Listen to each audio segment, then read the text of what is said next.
welcome. Before we get too far into this evening's event, I would like to ask one of our chaplains, Father Roger Boucher, to pronounce an invocation. Heavenly Father, we praise you always for your goodness. We ask you for your grace tonight to open our hearts and minds that we may learn in new ways to praise your love for us and to establish your kingdom. We ask this through your beloved Son, Christ our Lord. Amen. Blessed is our Lord at all times, now and always, and forever and ever. Amen. And so I hope you will allow me to just take a few moments to introduce you to the college. I don't need to do a head count to tell you this is the largest crowd we've had for an evening event. Thomas More College is just over 30 years old. It's one of the youngest liberal arts colleges in the country, one of the oldest campuses in the country. It's an 18th century, 1726 farm. Some of you noticed when you came in. At the center of the campus, 18th century buildings. I'm sure a number of you are thinking right now, what I actually noticed was that you have 18th century parking, 18th century lighting. Charlie McKenney, beneath the exit sign, is the Vice President of Development. If anyone would like to endow lights or parking lot, it's a great naming opportunity. The college has had an excellent reputation for years for its commitment to the humanities, and that's witnessed by a very high percentage of our graduates. 60% of our graduates go on to law school and graduate school. It's extremely high. If you stay, and I encourage you to stay for the reception afterwards, you'll also get a good sense of the college by meeting some of our students during the reception. And I would encourage that.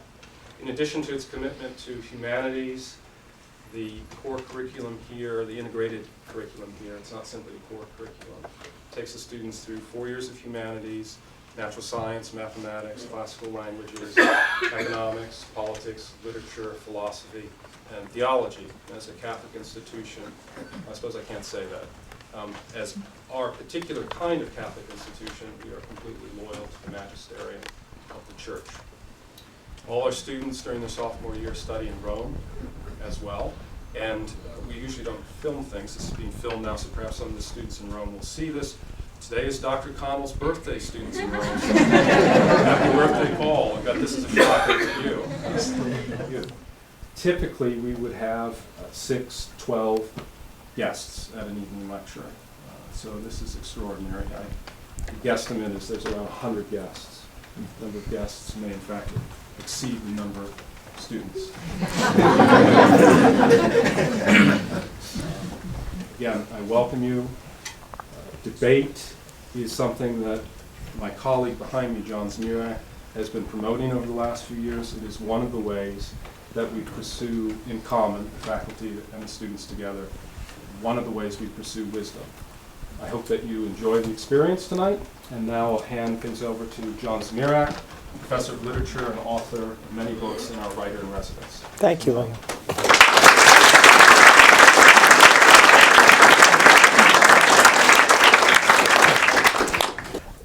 Very proud to have with me two of the most distinguished writers in their fields alive. The most distinguished Catholic philosophical writer in English, I would say. No false modesty. And the leading expert on jihad and political Islam, Robert Spencer. I am the writer-in-residence here. I teach the rhetoric classes and the literature classes. I also write and edit books. This book happens to have essays by Mr. Spencer and Dr. Kreeft in it. It's called Disorientation. It's the 14 heresies that steal students' faith in college, and there'll be some copies downstairs if any of you are interested in getting it. There'll also be some, Mr. Spencer will be signing some copies of his books downstairs at the reception. So it's fun to have one chapter of my book battling the other chapter. Mr. Spencer wrote the essay on multiculturalism, and Mr. Kreeft wrote the essay on progressivism. And it seems to me that their views in the book lead into the debate tonight. One of them thinks progressivism is a greater danger. Secularism, modernism, the legacy of the Enlightenment is a greater danger to the church than the alternative religion of Islam. Mr. Spencer believes that bad as the Enlightenment it might be, there are even worse things. So I think it will be a very interesting exchange. Mr. Kreeft has written a book called Between Allah and Jesus. It's the third book he's written exploring the interface and the interactions and the commonalities and divergences between Christianity and Islam. It's a recent book. What's the name of the publisher? Let's see. Yeah, let's hold it up. InterVarsity Press. I encourage you to pick it up. It's like all of his books, it's beautifully written and very winning. Actually, it's the only one in which Islam and Christianity are compared. Oh, really? The other two, including A Refutation of Moral Relativism, just happen to have characters from my forthcoming novel, one of which is a Muslim and the other of which is a Christian. I see. Okay. All right. Sorry about that. I thought it was a longer, less... I just wanted to take that opportunity to plug my forthcoming novel. Absolutely. Absolutely. Plug away. Plug away. Mr. Kreeft is also professor of philosophy at Boston College, author of more than 45 books. I've read a large percentage of them and enjoyed them immensely, and I'm very honored and proud he was able to make it. Mr. Spencer is author of 10 books? Yes. 10 books. Long way to catch up. But he's also the editor of jihadwatch.com, where he writes 10 posts a day. So I think if you add them up, they might be a sort of... They would reach the moon. All right, good. So the format tonight is fairly straightforward. We structured the debate the way we structure our other debates on campus. The Edmund Campion Debate Society is the student debate group, where we have Oxford-style parliamentary debates on topics of interest in the intellectual life. Our last one was resolved that the American Revolution does not meet the criteria for just war, according to St. Thomas Aquinas. But the American revolutionaries won that debate by 2 votes.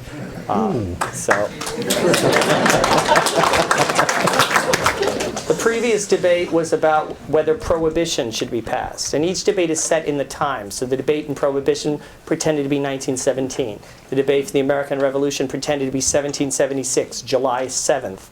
A bunch of Catholics in Baltimore debating the wisdom of joining the revolution. Well, this one is set in the present. We don't have to pretend. We don't have to pretend we're in 7th century Arabia or 15th century Byzantium. Islam and the West are facing each other. They are interacting. Sometimes in a bloody way, sometimes perhaps in a creative way. Tonight we're going to try to figure out whether or not there is a hopeful resolution for Orthodox Islam and the contemporary West and Catholicism, 3 different things. Our topic is resolved that the only good Muslim is a bad Muslim, a line I think I took from your book. And Mr. Spencer will be speaking in the affirmative, so he speaks first for 20 minutes, then Dr. Kreeft responds for 20 minutes, then there'll be about 20 minutes of them asking each other questions, then I'll pose them each a question or 2, and then after a bathroom break, will be opportunities for questions from the audience. So, Mr. Spencer, would you like to lead off? Thank you very much. Thank you all for coming, and thank you to everyone at Thomas More College for hosting this. I think this is a discussion that needs to be had in the public square and is all too often elided, ignored, and not held where it should be. And so I hope that this will perhaps bring some needed attention to these questions. It's a great honor for me to be appearing with Dr. Kreeft, who was my professor many hundreds of years ago. And at that time, we used to spend quite a bit of time outside class, actually, playing ping pong. And he was so much better at it than I was that he would play on his knees and still win. But I'm hoping perhaps at the end of tonight we'll both still be standing, at least figuratively. In any case, Dr. Kreeft's book, Between Allah and Jesus, is one that I read with great interest. And I certainly see what is the motive behind what he's trying to do in it, insofar, as I understand it correctly, and why he would want to portray Islam in this manner. Now, the question before us is somewhat uncomfortable. It even seems kind of insulting to say the only good Muslim is a bad Muslim, especially in a context where we have a Catholic college hosting a debate, and it's as if one of the debate participants, namely myself, is saying that religious people of a certain kind should be discouraged from holding to their religion. It seems like something that other religious people should not be in the position of saying. And certainly it is something that most people would reject out of hand on the face of it and say, obviously this is not true, because we all know that the people who are committing violence in the name of Islam are twisting and hijacking the religion, and if they only go back to the teachings of the Quran and of Muhammad, the Prophet of Islam, then this problem of terrorism and many other attendant problems of Islamic supremacism would have an S. And I think it's in that spirit that Dr. Kreeft wrote his book. Certainly it is something devoutly to be wished that people of goodwill of all faiths could find some kind of common accord and work on that common accord for their shared values. We have even seen that happen between the Catholic Church and Islamic countries at the United Nations against various anti-life initiatives. And so this is something that many people have great hope for. The great danger in holding such a hope is that we fall into wishful thinking and project upon other religious people values that we ourselves may hold, or that people of certain religious traditions may hold, and that therefore we assume are held by people of all other religious traditions, when actually that's not the case. And unfortunately, I must say with regret that I did find a great deal of that kind of thing in this particular book. The idea, for example, is posited several times in the book by the Muslim character, who I think it's fair to say is the hero of the story. He is, like Dr. Kreeft's books, which are all marvelous and fluidly written and very persuasive, great influence on my own development. He often has dialogues between various characters, but you can generally tell what side he's on and what he believes to be the truth. And in this particular book, these truths, or these things that Dr. Kreeft is positing to be the truths, are enunciated most often by the Muslim character. Many times he says that jihad is an interior spiritual struggle. Now that is something that does exist in Islamic tradition. But when we are speaking about the idea of should Muslim piety be encouraged, should Muslim people be encouraged to be more rigorous and more devout and more fervent in their religious observance, we have to go back to the wellsprings, to the texts and teachings of the Quran and Muhammad, the Prophet of Islam, because he is held up in the Quran as chapter 33 verse 21 calls him Uswa Hasana, or the excellent example of conduct. And in Islamic tradition he is even exalted in many places as Al-Insan al-Kamil, the perfect man. And in practice, in Islamic tradition, even though Muhammad is rebuked several times in the Quran, notably in chapter 80 for his sinfulness, in practice, in Islamic tradition, Muhammad essentially is the touchstone of all behavior. And if he did it, then it's good and right and ought to be imitated. Now that's important for the present question, because when we have the Muslim character saying jihad is an interior spiritual struggle, he is in fact actually putting himself in the position of contradicting the words and example of Muhammad and the words of the Quran itself. There's an entire chapter of the Quran, chapter 8, called Al-Anfal, the spoils of war. There are no spoils of war in an interior spiritual struggle. There's no booty to be captured, there are no slave girls to be distributed among the warriors, and yet that chapter of the Quran and others actually contains instructions for doing just that kind of thing. And a fifth of the spoils are reserved for the Prophet himself. He took part in these wars. He fought actually 78 battles during his career as a prophet, and 77 were offensive in nature. The Quran does not teach that jihad is its interior spiritual struggle. The Quran almost unanimously, when it speaks of jihad, when it uses the Arabic word jihad in its various forms, which means struggle, and of course struggle in Arabic has just as many connotations as struggle does in English. You can struggle to quit smoking or to lose weight. You can struggle against communism or have states struggling against one another. So it is also in Islam. But the primary meaning of the word jihad in the Quran is unmistakably warfare. And the Muslim hero of Dr. Kreeft's book further says that Muhammad never fought against Christians and Jews unless he did so in a defensive manner. That, unfortunately, is also factually false. As a matter of fact, the last battle of his career, right before he died, Muhammad went to Tabuk, which was an outpost, a Byzantine imperial outpost in northern Arabia or southern Syria, depending on where you want to put the border. And he went to fight a Christian garrison there of the Byzantine Eastern Roman Empire. He didn't actually find them there. They left, whether they left in order to avoid fighting him or whether they left because they didn't know he was coming and didn't care and left for their own reasons, we don't know. In any case, he was not able to fight them. But unfortunately, he left in chapter 9 of the Quran numerous teachings, which of course are all conveyed as divine revelation that cannot be questioned and has to be obeyed by any pious and observant Muslim.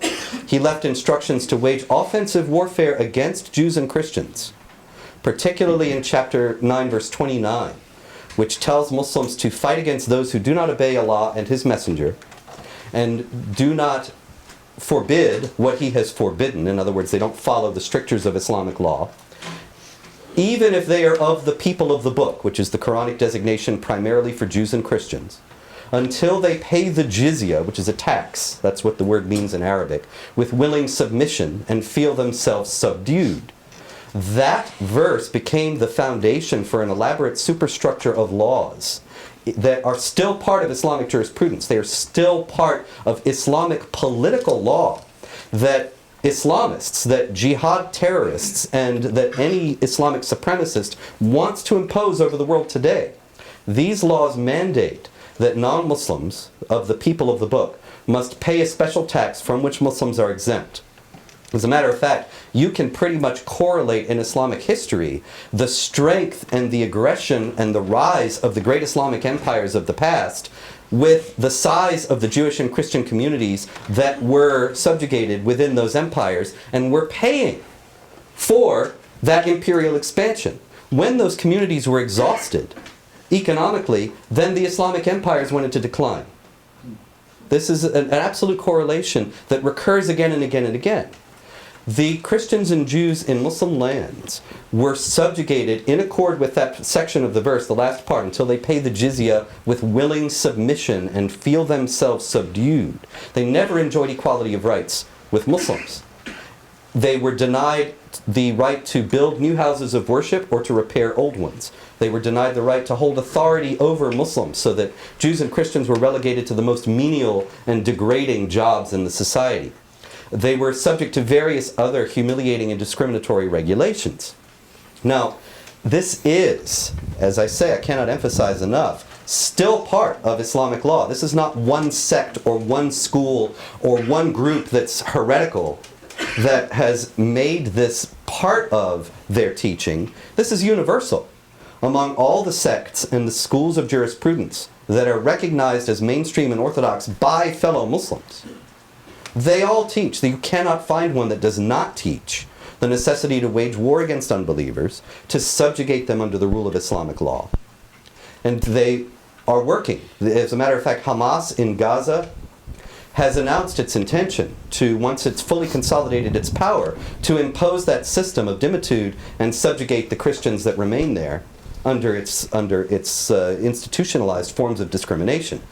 Gangs in Baghdad, they did not have governing authority, to be sure, but they terrorized the Christian community, which, as I'm sure you know, is terrorized on a more or less daily basis. And there was just another massacre in a church the other day.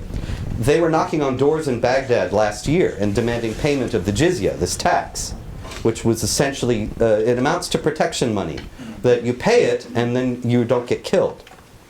But you don't pay it, or you transgress some of the other laws that are set out for these subjugated peoples, and then your life is forfeit.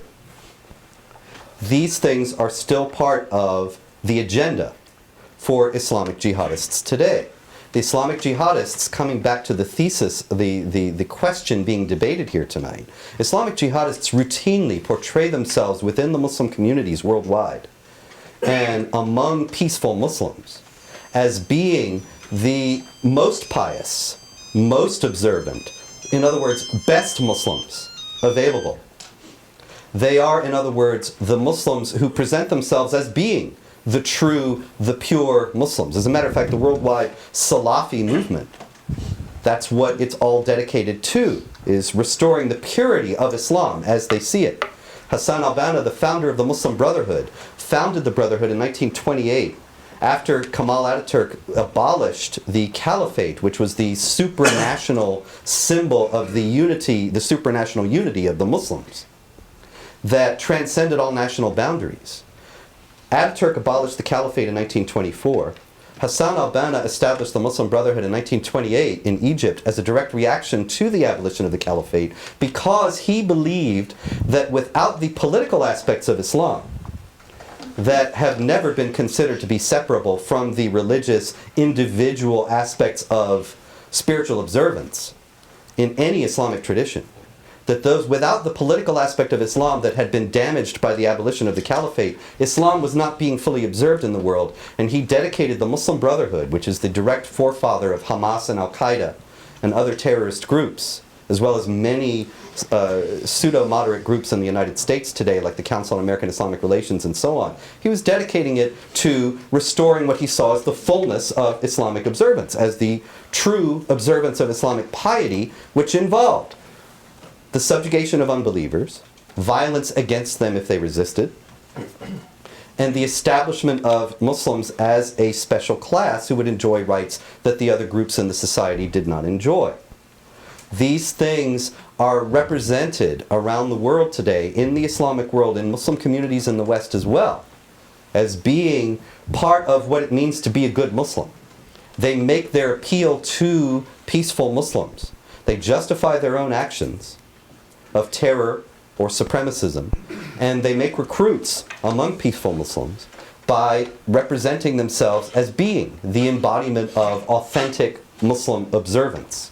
Now, obviously, there are Muslims who do not consider that acts of terrorism or violence, or the supremacist attempts to impose Islamic law over non-Muslims, they don't believe that that is part of their Islamic piety. And certainly I applaud them, and I wish there were more of them insofar as they're sincere.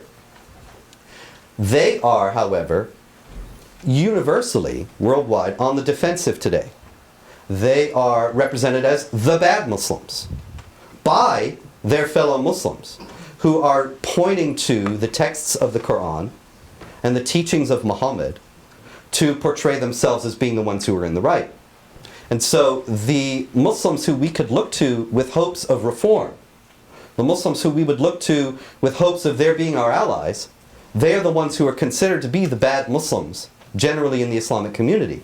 And it must also further be stated, unfortunately, that there is no theological system in Islam. There is no sect, there is no group within Islam that has formulated a comeback, an understanding, a construction of Islamic theology based on the Quran that makes a case to reject violence and supremacism and the subjugation of unbelievers. It doesn't exist. There are many individuals who are working against it, but there is no group that we can point to and say, they're the ones we need to work with. In other words, they have not formulated any kind of convincing comeback. The texts are not on their side. There are peaceful, pacifistic texts in the Quran. Dr. Kreeft quotes many of them in his book. He does not, unfortunately, quote the violent ones to which I alluded before, and I mentioned one of them specifically. Another one, for example, is chapter 8, verse 60, part of that Al-Anfal, Spoils of War chapter, that directs Muslims to strike terror into the hearts of the enemies of Allah. Now you can say, well, that doesn't have to do with modern terrorism. That's terror in a much broader sense. But unfortunately, modern terrorists can and do point to that verse and say, that's what we're doing. That's why we're doing what we're doing. We're striking terror into the hearts of the enemies of Allah. The peaceful passages, according to mainstream Islamic theologians, and to the preponderance of Islamic theological tradition, do not take precedence over the violent passages. The peaceful passages generally were revealed earlier in Muhammad's career. He was a prophet for 23 years. Over those 23 years, he received revelations from God, which were collected in the Quran. Early in his career, when he was in Mecca, he had a small band of followers facing a very powerful pagan Arab establishment of his own tribe, the Quraysh, in Mecca. That's when he was saying, say to the unbelievers, you have your religion and we have ours. You don't worship what we worship, and we don't worship what you worship, and essentially let's just leave each other alone. That's chapter 109 of the Quran. The unfortunate fact is that when he later moved in the Hijra to Medina, and became for the first time a political and military leader, the tenor of the Quranic revelations began to change. And the violence began to be taught and began to be carried out by Muhammad himself. Now, mainstream Islamic theologians and the preponderance of Islamic theological tradition teaches that if there is a disagreement between two passages in the Quran, then one of the chief ways to understand which one takes precedence for our own day is which one came later chronologically in Muhammad's career. Unfortunately for us, the violence comes later, and thus is considered under the principle of al-nasikh wal-mansukh, or abrogation, to have been to cancel out the peaceful passages. Or the peaceful passages only apply when Muslims are a small group, like the Meccan Muslims were in the first stage of Muhammad's career. So in other words, they're a small group, they're powerless, then they teach tolerance and nonviolence. But later, gaining power, gaining in numbers, the other parts begin to kick in. And you have the violence and the supremacism begin to apply. I believe right now we're in a state of transition in the United States, where we're moving from one to the other. And there's a great deal more aggression and a great deal more assertiveness in Islamic communities and by Islamic jihadists against the United States, because they see that we are at a tipping point. So they can move away from tolerance. Actually over a third of the attacks against the United States, or attempted jihad attacks against the United States, that have happened since 9/11, over a third of them have happened in the last year. Which means there's been a sharp uptick in the last year. And so this indicates that we are dealing with a group that considers itself to be acting in complete accord with the dictates of Islamic teaching. And thus to say that we want to encourage Islamic piety is only to encourage ultimately the cutting of our own throat, culturally, politically, societally. Thank you. Thank you.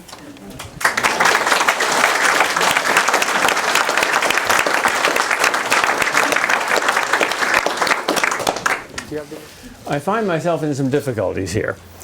I love debates, but I usually debate either pro-choice people or atheists. And that's a knock 'em down, drag 'em out debate between myself and my enemy. Bob's a good friend, a fellow Catholic, not an enemy. So I view this more as a discussion than a debate, a kind of in-house theological exploration between two friends. Only on the ping pong table are we enemies. And he didn't tell you that by the end of one semester, he was beating me 50% of the time. I also find some difficulty in the fact that this is the first debate I've been ever in which I had the left chair. I'm usually somewhere to the right of Attila the Hun. A third difficulty is that Bob knows much more about Islam than I do. It is a minor interest of mine. And usually when I say something about minor interests, even though it's true, I get in trouble. Especially about controversial issues, like the sexual revolution or homosexuality or Islam. My final difficulty is that I agree with almost everything Bob said tonight.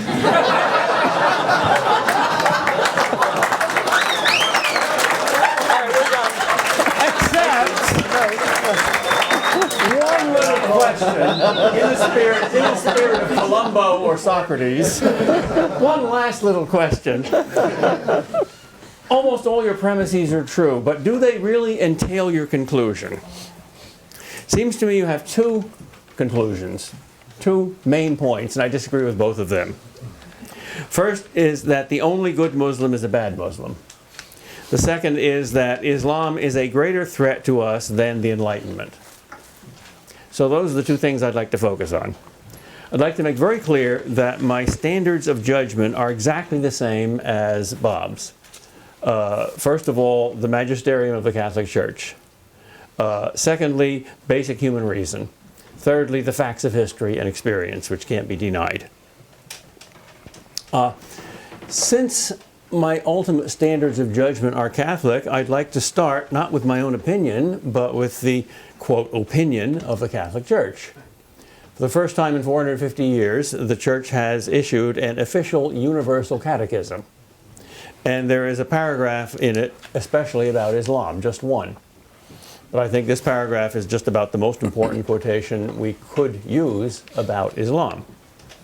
It says, paragraph 841, the Church's relationship with the Muslims.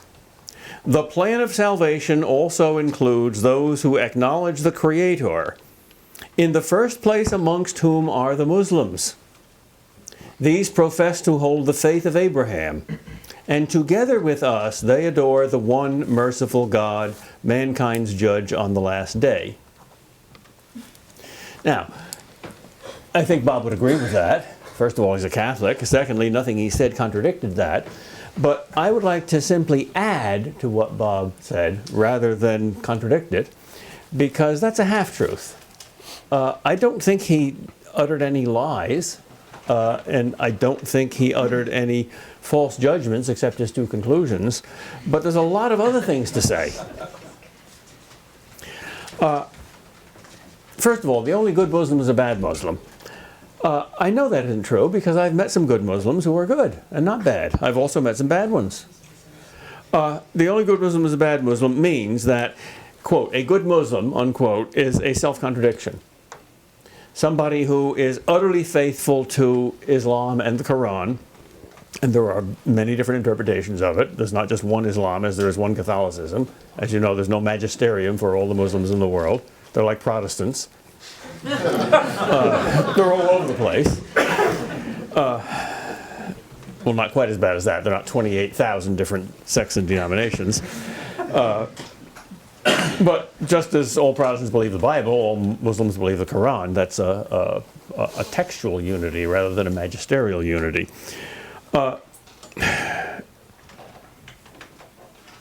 Let's say there's three different levels of Islam that we have to distinguish. First of all, there's the level of terrorist activity, which none of us here supports in the least. We abominate that. There's absolutely no excuse for that. All right. Secondly, there's Islamism. There's the imposition of Sharia law on everyone. There's the refusal to make a distinction between the church and the state. There is the identification of religion with politics, which all good Muslims share. Not all good Muslims justify terrorism. In fact, most of them in the West profess not to. But I have never met a Muslim who believes in the separation of church and state. And therefore, the notion of universal, equal human rights for people of all religions is not the ideal of any Muslim in the world, including good, pious Muslims that I'm defending. So I certainly disagree with them on those two levels. But there's the third level, namely personal piety. And on that level, I think we can learn a lot from Muslims. I think they can sometimes put us to shame, especially the Sufis, who, although they're not mainline Muslims and although they are labeled by most Muslims as unorthodox, are nevertheless pretty universally respected for their piety. And if you read the writings of some of the Sufis, you find among some flaky stuff, some very profound stuff. So it is simply not true that the only good Muslim is a bad Muslim. Let me tell you a story about a good Muslim. The character here, Isa bin Adam, is based on a combination of idealized features of some Muslims I've met or read about and my own imagination. But one of them was a graduate student at Boston College who I had in a course in comparative religions. And he always sat next to a Jewish student who I think was Orthodox because he had a beard and a yarmulke and dreadlocks. And they fought all the time over Palestine, of course. They almost came to blows. But they sat in the front row and asked most of the difficult questions, and I love them for it because I love troublemakers, as long as they don't use physical violence. And they didn't quite use physical violence, although they shouted a bit. And the rest of the students, about 24 of them, were Catholics, at least nominally, in some stage of dissent or assent. Boston College. It used to be a Catholic college, now it's a Jesuit college.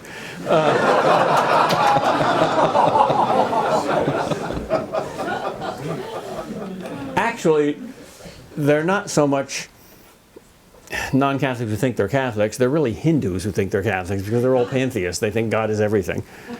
That's a surprising result of questionnaires. You find out amazing things about your students when you ask them questionnaires instead of just teaching them. Anyway, it was time for the break, and we learned more during the break than during my lectures. So I gave them a long break, and we were munching on potato chips and drinking Coke. The Jewish student, whose name was Zwei, noticed that behind my head on the cinder block wall, there was a faint cross painted there. So he said, "That's supposed to be a cross." I turned around and looked, and I realized that that was where the crucifixes used to be before they were taken down. So I turned around, and I was about to, in a shamefaced sort of way, try to give some lame explanation for the fact that the Jesuits took the crucifixes down, when the Holy Spirit closed my mouth and opened the mouth of the student next to Zwei and said, "Oh, that's where we used to have the crucifixes before we took them down," in a very proud and self-satisfied sort of way. And Zwei said, I thought he was going to say, "Why did you take them down?" He said, "When did you take them down?" I said, "Why is he saying when?" So the student scratched her head and said, "Last semester, I think." "What month?" "February, I think." "Aha," said Zwei, "it was the Bundy money." "What's that?" Well, so I explained that McGeorge Bundy was the Secretary of State under either Johnson or Carter, one of the presidents, and there was a course that was going to, a case that was going to come before the Supreme Court as to whether it violated the separation of church and state for Catholic schools to receive government grants. And the president didn't want that to come before the Supreme Court for some reason or other. So he had his Secretary of State negotiate an out-of-court settlement, according to which the answer was yes, if and only if the school was not sectarian, divisive, or exclusionary, whatever that meant. It was vague enough to satisfy everybody. Zwei pointed out that in the semester following that ruling, every single one of the 21 Jesuit colleges and universities in America took down their crucifixes. "Is that a coincidence?" he said. So the Catholics, none of the Catholic students knew that, and they were kind of embarrassed, and one said, "We wouldn't do that for money." And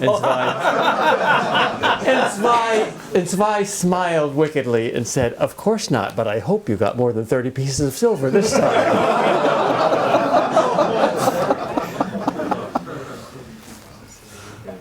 Half the students didn't get it. So they're biblically illiterate. They're not Protestants, they don't read the Bible. So Zwei turned to them and said, "You see, the first Catholic to accept a government grant was Bishop Judas Iscariot." So they kept saying, "No, we wouldn't do that for money. We did that to be ecumenical." At this point, the Muslim chimed in and said, "What's the meaning of ecumenical?" And he directed the question to me. I was the expert. So I opened my mouth, and for the second time, I was about to utter some sort of answer to his reasonable question, when again, the Holy Spirit interrupted me, closed my mouth, and opened the mouth of a student next to him, who was another Catholic student, who gave a really stupid answer to the question. "Ecumenical means we all love each other, we're all equal, and here comes everybody, and we didn't want to offend anybody," something like that. So the Muslim said, oh, you didn't want to offend anybody. We didn't want to offend others. Oh, others, you mean like me, the Muslim, and my friend, the Jew? Now they were friends. And as soon as the two words Muslim and Jew were pronounced, everybody got very quiet, as if a blasphemy or an obscenity had been uttered. Those are very concrete words. They have teeth in them. So the Catholic student said, yeah. So the Muslim said, well, you have offended me. What? Yes, you have offended me by taking down your crucifixes. Why have we offended you? You're a Muslim. You don't believe Jesus died on the cross. The Muslim said, you took down your crucifixes to avoid offending me. You have insulted me. Why have we insulted you? Suppose you came to my country. I think it was Iran, not even sure. Suppose you enrolled in a Muslim university, knowing that it was a Muslim university. Now, we don't have pictures of saints or statues. We think that's idolatry, but when you were in a Muslim university, you know that you were in a Muslim university. You may see quotations from the Quran. Would you be offended at seeing a Muslim symbol in a Muslim university? Of course not, said the Catholic. Who would? Only a bigot, correct? Yes. Now, you expect me to be offended at a Catholic symbol in a Catholic university. So you expect me to be a bigot. I am highly offended. They were very quiet. I could smell the wood burning. Then comes the important part. He didn't stop at that. He turned around and faced the class like a fundamentalist preacher. And he said, how many of you believe that Jesus Christ is the Son of God? I said to myself, who is this? Jerry Falwell in disguise? Is this guy a Muslim? Is he from Central Casting or something? So they sort of gradually put their hands up in a very embarrassed way. And he said, well, I don't believe that. I'm a Muslim. The Quran says that's blasphemy. That's ridiculous. That's absurd. It is awful. Allah has a son. The very mountains cover their ears before such blasphemy. But as a Muslim, I love Jesus. Don't call him Christ. Well, actually, he does. They do. He's the Messiah. Yes. He's the Messiah. But we don't call him the Son of God. We call him one of the greatest men who ever lived. And the Quran says nothing bad about him. It says that he performed miracles. He raised the dead. He was virgin born. The Quran even has Allah rebuke Muhammad and say, you must repent of your sins. It doesn't say that about Jesus. And the Quran also says that Jesus will come at the end of the world to administer the last judgment. So we Muslims have a deep love of the Prophet Jesus, blessed be his name. And like Muhammad, we never say his name without saying, blessed be he or peace be upon him. Now, if we had pictures of the Prophet Jesus in our classroom, we would never take them down, not for anything. Not for money, not for prestige, not even if soldiers from the government came into our classroom with fixed bayonets and said, there has been regime change, there is a new law, you must take down the pictures of your Prophet Jesus. Every good Muslim in that class would get out of his seat, go to the front of the picture of the Prophet Jesus and say, you take down the picture of our beloved Prophet Jesus over our dead body. We would be glad to be a martyr for his honor.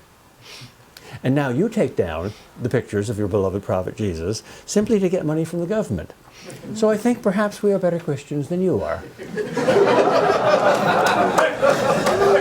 I was the only one smiling. I said, thank you, Holy Spirit, for sending a prophet outside Israel into our midst. Now, in the Old Testament, God does that very frequently. He sends pagans either to be prophets or to be wise men, or more often to be military generals who smash the Jews and teach them a lesson. They're agents of God. I think, therefore, since I believe everything in the Bible, that it is quite likely, I know Bob will disagree with this, it's quite likely that one of the reasons why Islam is growing so fast, especially in Europe and Canada and America, that is, in what used to be called Christendom, which is now apostate Christendom, or Western civilization, one of the reasons is that God fulfills his promises. And one of the promises he made in the Bible is that he will bless everyone who obeys his laws, and he will not bless anyone who disobeys his laws. Now, there's one very basic law that Muslims throughout their history have disobeyed very badly. Thou shalt not kill. And Christians have a mixed track record there, and it's not a track record to be proud of, but it's not certainly not as bad as the Muslim track record. But if you look at all the other commandments, especially the one that characterizes our society the most, namely, thou shalt not commit adultery, I think you can see why the Muslims are being blessed. Why are they conquering Europe? They tried to do it by force of arms for 1,000 years. They couldn't do it. Now they're doing it. Why? Well, because they found a weapon much stronger than swords. It's called mothers. They are having children. They are deferring gratification. They're paying it forward. They are respecting families. And we aren't. There's the fruit of the Enlightenment, of rationalism, individualism, secularism. If I had to choose, therefore, between a Muslim and a secular humanist defender of the sexual revolution, Enlightenment person, for instance, a Boston College theologian, I would certainly choose the Muslim. To say that Islam is more our enemy than the Enlightenment is to say that people who believe in, love, and worship the one true God, even though in ways that are defective and very seriously defective, are worse than the people who don't believe in God at all. That doesn't make sense.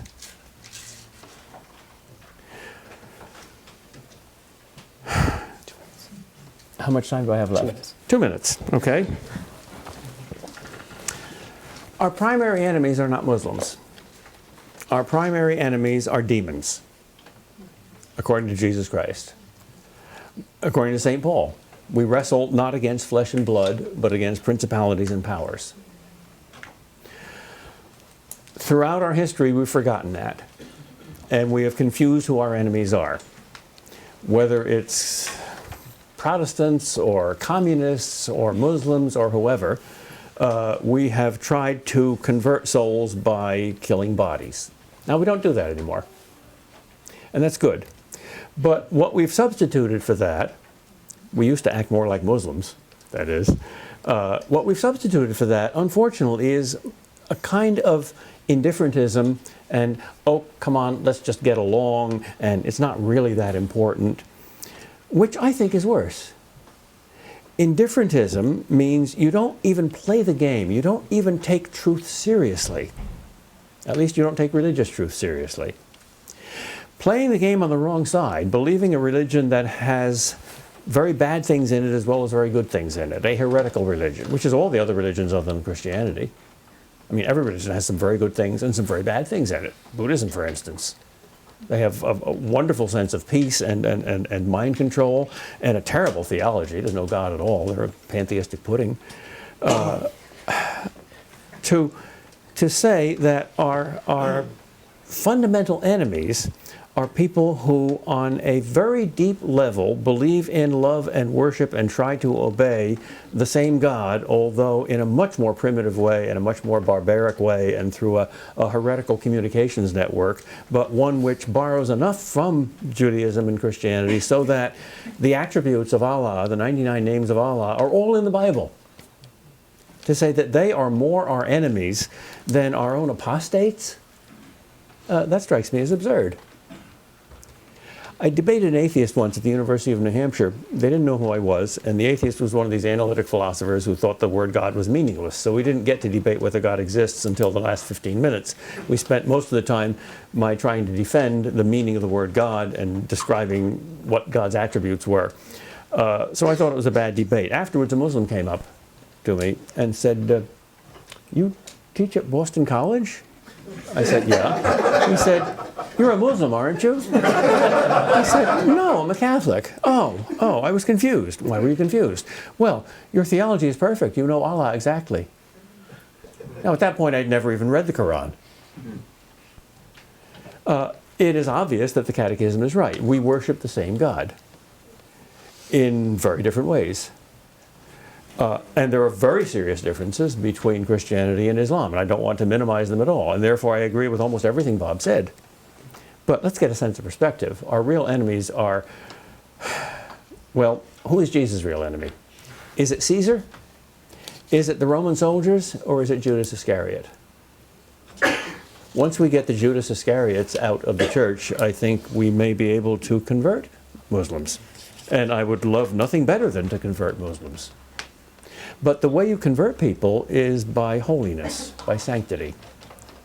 Now, if we could meet on a fair battlefield here, in which the weapons were not swords, but hearts, if we could send saints to Muslim countries and they could send saints to our country, and we tried to convert each other by the power of sanctity, that would be a wonderful battle because nobody'd lose. And I think we'd win more hearts than they would. Thank you.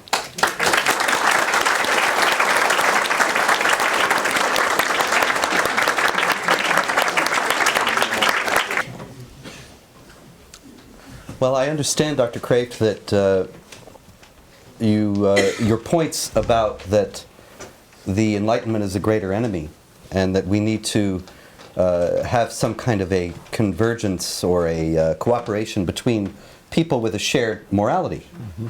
And so I suppose what I would ask you is, how can we find an accord when there are elements of Islamic morality itself that are so deeply problematic? For example, Muhammad, when he was 54, consummated a marriage with a 9-year-old girl, and as he is the excellent example of conduct, that is something that is considered normative, such that the Ayatollah Khomeini, when he took power in Iran, lowered the legal marriageable age of girls to 9. And when the aid workers went into the refugee camps in Afghanistan in 2003, they found that half the second grade age girls were already married, and virtually all of the girls older than that were already married. So this is something that is essentially rampant and very hard to eradicate. You mentioned also adultery, and I think about Islamic marriage law and the fact that a man can have 4 wives.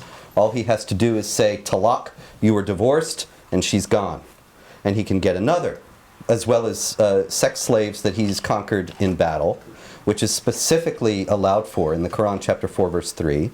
And so there's a kind of an appearance of morality that I'm not sure really squares with the kind of morality we might want to form some kind of a cooperative venture with people who hold.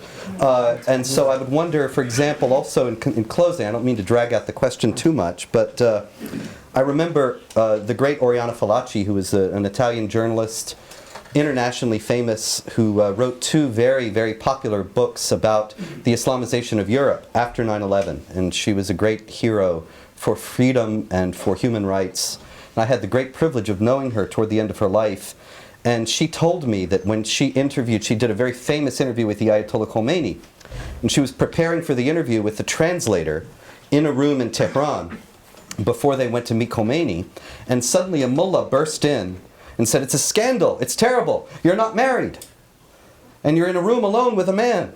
And so he forced her to marry the translator. They have in Shiite Islam temporary marriage, which is essentially, usually, not in Fallaci's case, but usually prostitution, a marriage contract with a deadline. You can marry somebody for an hour or for a weekend, and then it expires and you're not married anymore. And yet, so in other words, the appearance, there's no adultery, sure, why should there be? At least for men. But it's not really anything that I would say is really preferable, even to Enlightenment, anything goes morality, which is a corruption of Judeo-Christian standards. Mm-hmm. How can we square that with the idea that there should be some sort of an accord between moral people? We can't. However, I don't think most Muslims would defend that, although that may be wrong. I think it's parallel to our attitude toward the Mormons. Can we tolerate polygamy? Certainly not. But most Mormons don't like polygamy anymore either. And most Muslims don't, in fact, especially in the West, have more than one wife either. It's like, can we tolerate African animism? No.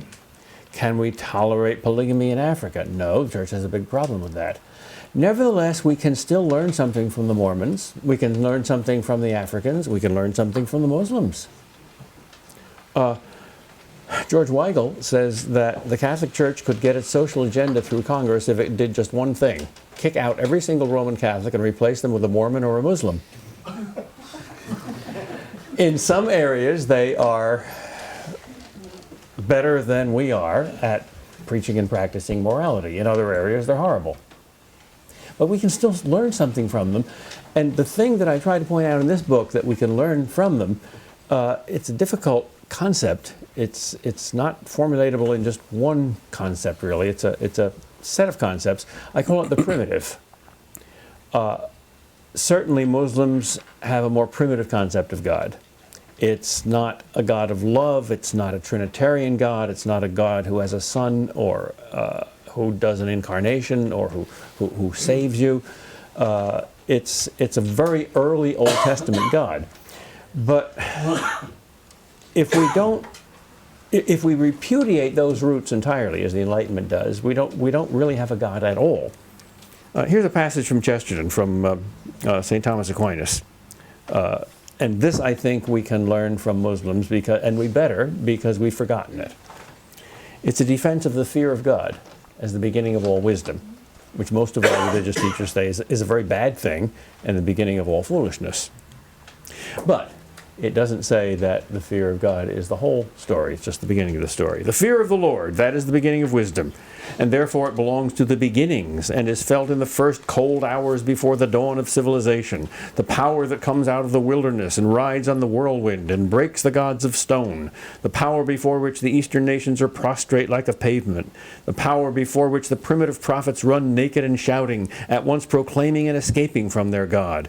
The fear that is rightly rooted in the beginning of every religion, true or false. The fear of the Lord, that is the beginning of wisdom. But it is not the end. Now, if religion is an organic thing, like a tree, and if this primitive fear of God is its roots, and if we have detached from our own roots, and if a religion like Islam is clearer and stronger about those roots, even though it has corrupt branches, we can learn to our own use some things from Islam about those roots. We can learn the same thing from primitive Africans. Do you have a follow-up? Oh, sure. There are certainly things that we can learn from any given individual. There are certainly wise people in all religious traditions. That's really, I think, not at issue here. The question before us is the only good Muslim is a bad Muslim. And you mentioned earlier that you know that there are good Muslims who are good Muslims because you've met them. And I think, well, sure, I know good Catholics who contracept, and yet they will tell you that they are perfectly good Catholics and they're completely observant. This is, of course, in defiance of Catholic Church teaching, and there are other people who would say, well, no, you're not actually good Catholics. And how is one to determine that? You go to the sources, you go to the teaching of the Church. And so I would submit that you only know whether a Muslim is a good Muslim or not by Islamic standards, and we have to look at what their own texts and teachings say. And so, for example, the very charming story that you told about the crucifix and the pictures and the Muslim student, there are several very notable things that I think ought to be added for our edification tonight. One is, in Islamic tradition, Jesus will indeed come back at the end of the world. Not Muhammad, but Jesus will return at the end of the world, and he will break all the crosses. That's Islamic tradition. In other words, he will destroy Christianity, which is believed to be a perversion of the true teachings of Jesus. And so he will break all the crosses, kill the pigs, because of course the Christians are the ones who eat the pork, and abolish the jizya, the tax that I mentioned before. In other words, he will destroy Christianity and Islamize the world. That's obviously one of those people that St. Paul mentions in Corinthians. When somebody comes to you with another Jesus, other than the one we have preached to you, you receive him readily enough. But he's not the Jesus, certainly remotely, of the New Testament. And further, in regard to the pictures, while I applaud and appreciate this gentleman saying that he would protect a picture of who he terms the prophet Jesus, and would revere, in other words, these religious figures. Actually, unfortunately, his co-religionists in the Balkans in particular in Serbia, Croatia, Bosnia-Herzegovina. There are videotapes. You can find the tapes on YouTube of them going into churches, going into Orthodox and Byzantine Catholic churches and kicking down the icons of Jesus and of his mother and burning the church, pulling the cross down off the top, destroying any representational art. Now, which one of these is really the good Muslim? Well, Islam does teach that representational art, particularly of prophets and religious figures, is a blasphemy and ought rightly to be destroyed. And thus, the people who are actually being the pious good Muslims were the ones who were destroying the pictures of the icons of Jesus and his mother in the churches in the Balkans. This is true. This is true. But my Muslim student would not deny that. But he said, if we had pictures, which we don't, which we regard as blasphemous and idolatrous, if we had pictures, we would defend them to the death. Now, that's similar to, and here's my question for you. What do you think about this? This same student once asked to go to Mass with me. And I was surprised. And he said, don't get me wrong, I have absolutely no intention of becoming a Catholic or even interested in this, but it's pure curiosity. But I promise to be respectful. So we went to Mass together, and he just sat there like a stone. He wouldn't move. He wouldn't rise or kneel or in any way cooperate, but he was very quiet and respectful. And afterwards I said, well, what did you think? He said two things that impressed me. The first thing was, this was in St. Mary's Chapel, which is a beautiful little stone Gothic chapel in the BC campus. He said, how old is this building? I said, well, it's over 100 years old. It's the first building on the BC campus back in the 19th century. And he said, how old are the words that the priest uttered? I said, well, half of those were his own interpolations, and half of them were a sort of revision of the church's liturgy, which was retranslated a couple of years ago. But the structure of the Mass goes back to the beginning. But the actual words are fairly modern words. He said, I thought so. I said, why? I knew he knew nothing about Catholic tradition. He said, well, when I looked at the building, the stones brought my spirit closer to heaven. But when I listened to the words, they were like shallow babbling brooks simply moving horizontally on the earth. I thought that was rather perceptive. And then he said, do you Christians really believe that Jesus is literally the Son of God? I said, yes, the Orthodox ones do. The modernists don't, the liberals don't, but yeah, both Protestants and Catholics believe that. And he said, and the difference between you Protestants and Catholics is you Catholics also believe that when that priest holds up that little round piece of bread, that really turns into Jesus, literally. I said, yes. He said, and that's why everybody got very quiet then. I said, yes, that was worship, that was adoration. And I said, I know you think that's blasphemous and ridiculous, and Protestants do too, except for Anglicans and Lutherans who believe in the real presence. By the way, one of the things that made me a Catholic, I was born and brought up as a Calvinist, was reading the Church Fathers and how they never questioned the real presence for 1,000 years. I said, how could God allow such an error to exist in the Church for 1,000 years? I mean, bowing down to bread and worshiping wine, thinking it's God, that's really bad. So he said, so you Catholics believe that that is really Jesus and Jesus is really Allah, fully divine? I said, yes. And he said, oh, I don't think so. And I said, well, I don't expect you to believe it. It's a difficult thing to believe. And of course you're a Muslim, you don't believe that. He said, that's not what I mean. I don't want to tell you what I mean. It's too embarrassing. So I tried to be nice and said, well, I suppose you mean you can't ever imagine doing what the other people did, the Catholics, namely getting down on your knees before what seemed to be merely a piece of bread. And he said, no, that's not what I mean. He said, I tried to imagine myself believing that, which I, of course, never would. It's blasphemous. But I don't really think that you believe it. Why not? Well, and he stopped again. He said, I don't want to insult you. I said, I have thick skin. Try. So I said, you can't imagine yourself ever getting down on your knees. And he said, no, I can't imagine myself, if I believed that, ever getting up off my knees again. Now, there's a seriousness there. There's something there directed to a wrong object, the wrong religion, which I think we can learn some profound lessons from. Well, that's actually the question before us then. The question is not really, are there pious Muslims or are there pious people who are Muslims? That's manifest, that's obvious, that's easy. The question before us, as far as I understand it, is whether Islamic piety is something that really is in accord with the best elements of the human spirit and which exalts the human spirit, or rather whether it degrades it ultimately if somebody follows it out rigorously. Would you agree that the answer to that question has to be neither a simple yes nor a simple no, because there are obviously ingredients in Muslim piety that no Christian can applaud or agree with, and other ingredients in Muslim piety equally important and equally orthodox, which every Christian must agree with? Well, I guess you know what I would say to Such as that. Islam itself, the very heart of the religion. Total submission and surrender to God. That's the formula for a saint. Yes, absolutely. And as you very ably pointed out in your book, that's something that is common to Judaism and Christianity. It's not something that was originated in Islam. And so actually, I find myself agreeing, I must say, with the Byzantine Emperor Manuel Palaiologos, who was quoted so famously by Pope Benedict XVI a few years back, touching off worldwide riots and murders of innocent people, when he quoted him saying, there's nothing that Muhammad brought that was new or original that was not inhuman. Mm-hmm.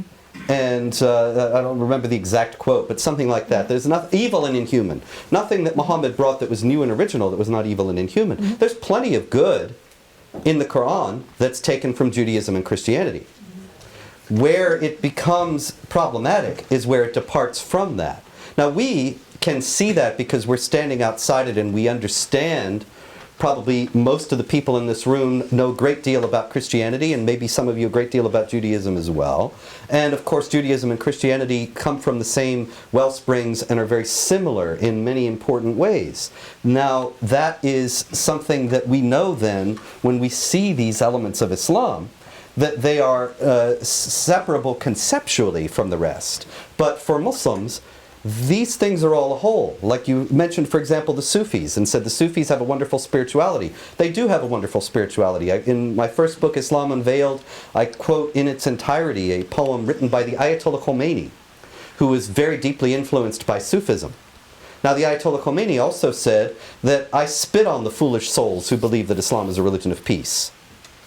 He didn't have any trouble having these mystical flights that exalted his soul, and also thinking that it was part of the Muslims' responsibility to take up arms against unbelievers, and there was no separation. It was all part of what he considered to be the devoutness of his observance.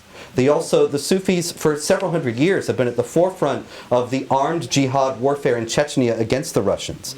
And Hassan al-Banna, the founder of the Muslim Brotherhood, who I mentioned before, was very influenced by the Sufis. And as he is establishing this violent arm of political Islam, he prescribed various Sufi exercises for the early members of the Brotherhood.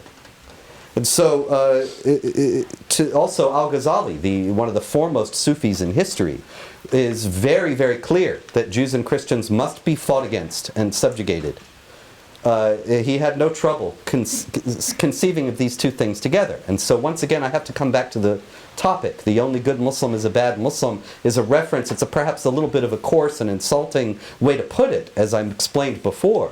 But nonetheless, it contains a truth, and that is that there are elements of Islamic piety that are not separable from the rest, that are deeply embedded within the religion itself, in the core teachings of the Quran and of Muhammad, that lead one not toward God and not toward any authentic spirituality, but toward absolute evil.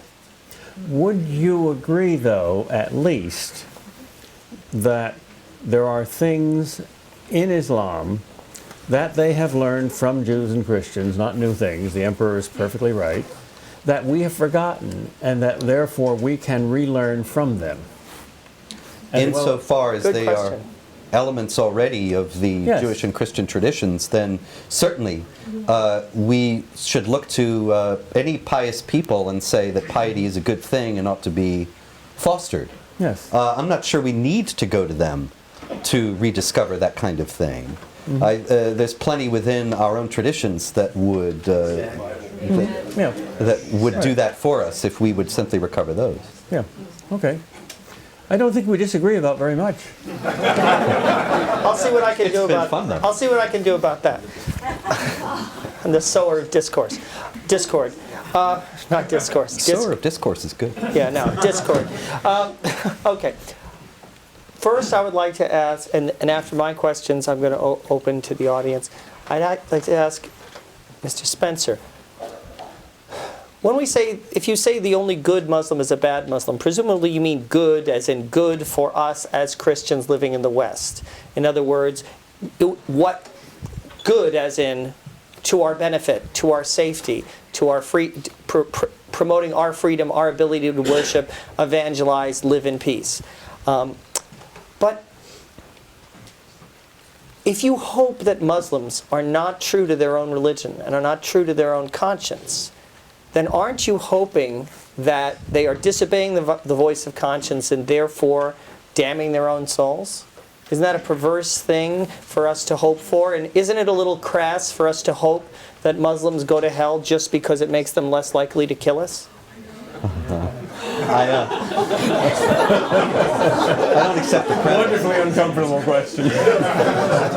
Yes, it's a wonderful question, but I think there's a bit of sophistry there. I don't think that God would ever, that the true living existing God, who is God of all the creation, would ever condemn someone to hell for doing evil that he thought was the right thing, or doing the right thing that he thought was evil. There is absolute good and absolute evil. These things are clear. These things are actually relatively universal across religious traditions, with the notable exception of Islam. In The Abolition of Man, C.S. Lewis's book, he has as an appendix, as of course I know you're aware, a listing of various quotations establishing what he calls the Tao, the way, which is what he is explaining are universally held moral principles among Christians, Jews, Buddhists, Hindus, etc. Very notably absent are quotations from the Quran and from the teachings of Muhammad that would support these otherwise universal moral principles of thou shalt not kill, thou shalt not steal, and so on and so on. Islam does uphold those things, but for Muslims only. There is, in other words, pretty much you can say all of the things that people say in the media about Islam are true if you add for Muslims at the end. But like Islam is a religion of peace for Muslims. Islam is a religion of tolerance for Muslims, and so on. So the point is that when we're talking about people following their conscience, there's a great danger, I think, a worse danger, the danger of hellfire for anyone, is to become convinced that to do evil is good. And thus we should do everything we can to try to show them that that is a demonic deception. Amen. Would you like to respond to his answer? Or not? I think it is very probable that it is indeed a demonic deception. And I think it is very probable that the Quran is a mixture of three things. It claims to be a divine revelation. It could conceivably come from three and only three sources: the human, the demonic, or the divine. In the Catholic tradition, private revelations are not infallible. The devil loves to mess up private revelations, to confuse even the saints, and to get whatever falsehood he can in with truths. It seems to me in the Quran you have a mixture of divine revelation, at least influenced by, if not totally derived from Judaism and Christianity.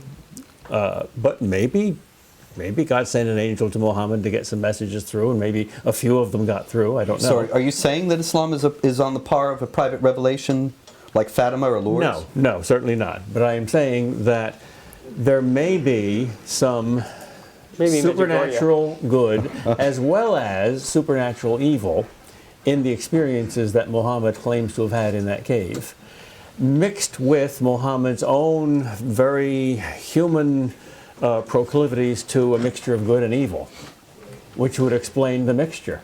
Well, I don't know. I go back to the cave, and the very earliest hadith, the earliest traditions about Muhammad are all about what happened to him in that cave. And it's very fascinating, because if you were a Muslim going to Muslim school to learn about Islam, then you would learn that the angel Gabriel, Muhammad was praying in a cave, and the angel Gabriel appeared to him and told him to recite.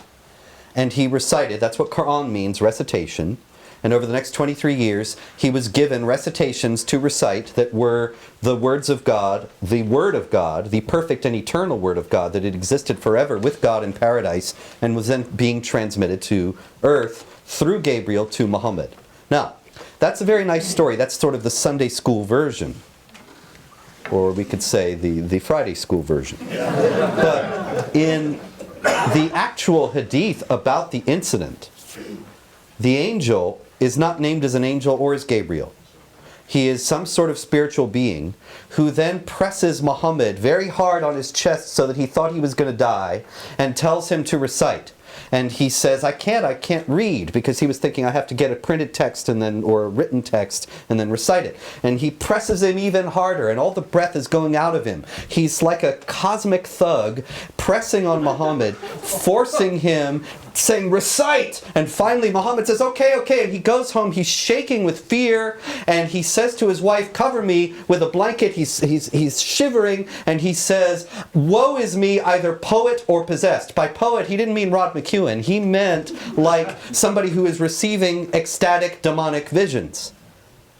And so, is that really the kind of story that we would expect if it was Gabriel, the one who appears to the Blessed Mother in the Gospel of Luke and tells her that she's going to be the mother of Jesus? It's a very different kind of story. It's a very different character of story. And I think that in itself is very telling and revealing. It sounds suspiciously like some of the disturbing stories in the early parts of the Old Testament. Okay, good. Now, Okay, good. now we're all really disturbed and unsettled. I don't know that there's really any comparable story in the Old Testament. I appreciate the Jacob wrestling with the angel, physical force, Jacob breaking wrestling the bone. with the angel. What does the angel do to him that would terrify Jacob into thinking he's demon possessed? He breaks his hip bone. Jacob doesn't go home and say, I think I've just been demon possessed, does he? All right, now I've got a question for Professor Kreeft. Couldn't we learn what we need to learn from Muslims by reading their books, but nevertheless energetically fighting their attempts to assert themselves in American society, restricting their entrance into our countries, and just generally fighting political Islam and protecting our own religious freedom and our own political freedom by aggressively imposing our own values on our own societies. In other words, not permitting them polygamy, not permitting them honor killing or wife beating, or any of the other aspects of Sharia that they claim to be asserting, in some cases trying to insert into our the legal systems of Great Britain. In other words, couldn't we get all this from your book? What your book tells us what we need to gain from Islam, and so, okay, fine, they can go home now.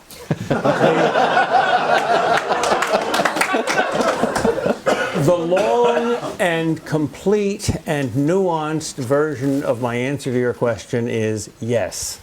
We might all actually agree more than I realize. Yes. But on the other hand, I would not necessarily condemn the idea of a foundation which arose and came up with this flaky proposal. The clash of civilizations, Islam versus the West, could be at least mitigated, if not overcome, if we simply spent some millions of dollars buying a fleet of planes and using them for a kind of a double transportation system. Let's take all our pop psychologists and put them in Muslim countries, and let's tell them to send us some fiery mullahs to give us some spine. I like that idea better than the one that Prime Minister Netanyahu once expressed in the Knesset, they should translate Sex and the City into Persian and drop the DVDs all across Iran. You know, it's an Which interesting... a tempting idea, I have to say, but that's my Machiavellian side. Well, what the mullahs would do if they were imported here, I mean, we're already seeing what's happening. So I don't think that really would necessarily be a good idea. But it's interesting to note also in terms of secularism and Islam that a lot of people have the idea that, and this is absolutely germane to our point here tonight, the only good Muslim is a bad Muslim. It might not even be so that a bad Muslim is a good Muslim, because secularism has often been posited as an antidote to all this, and people say, well, they're so pious, and their piety leads them into dangerous and violent directions, and therefore we have to make them less pious, so we'll airlift Sex and the City into Iran or whatever. But actually, you know, American culture is already there. And there is plenty of Sex and the City all over the Islamic world.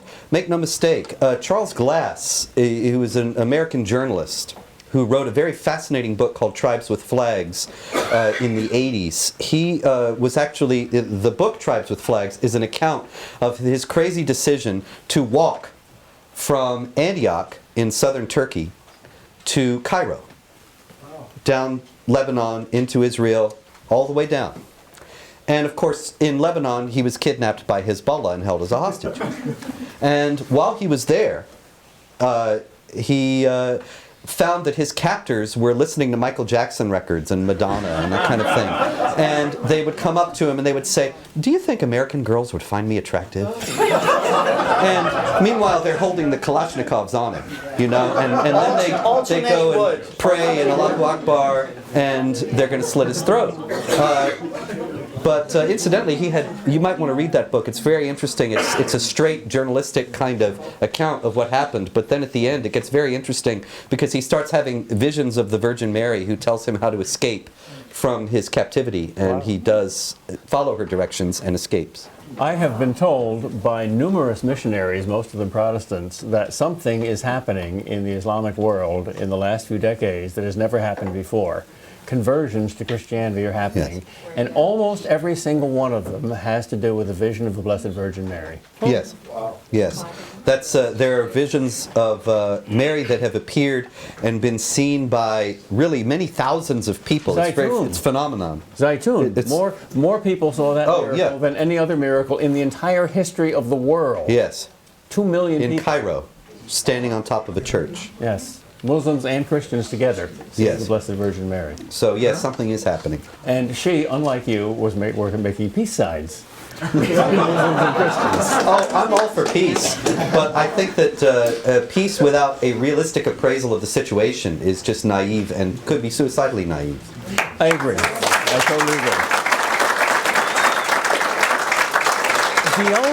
The only thing that you said tonight, other than your conclusions, that I disagree with, and I think it was just a slip of the tongue, was you spoke of absolute good and absolute evil. Now, God is certainly absolutely good, but even the devil is not absolutely evil because God created him. So how could Islam be worse than the devil? Let me give you. I don't want to speak about the devil, but he doesn't interest me. But chapter 91, verse 7 of the Quran says that God places evil within the heart of man, which is markedly different from the Christian idea that evil is the absence of God's presence in the soul, and evil is a rejection of God, not something that God actually actively encourages. But the Bible also says, I create good and evil. Evil there being death and suffering, That's a rather different than kind. moral evil, rather than sin. Yes. Maybe the Quran means that. Well, we could trade verses. Wait. Can we? all night. I think. Are you referring to the question of free will in Islam? I think that's something. Yeah, actually, that's just where I was going to go. Chapter 32, verse 13 of the Quran said, Allah says, he always speaks in the royal we, even though he's in absolute unity. And he says, if we had willed, we could have guided all men to the truth. But instead, we will fill hell with jinns, genies, and men. So, in other words, he's saying, he could have. This is the God of Islam speaking, saying, I could have brought everybody to a knowledge of the truth, but I just want to fill up hell.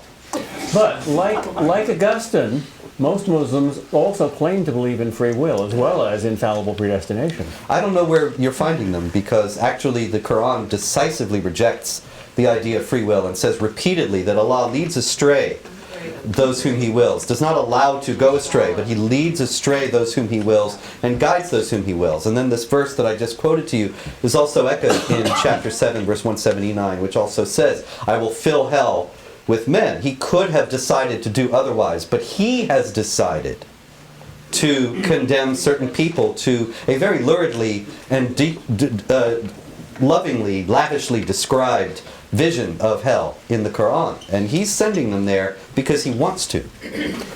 Perhaps, Dr. Kreeft, I can ask you, as a former Calvinist, in the Regensburg Address, Pope Benedict was talking about commonalities between Islam and the Calvinism in their rejection of the idea that we can reason about God, because analogy does not apply to God. We cannot reason about God. There can really be no theology.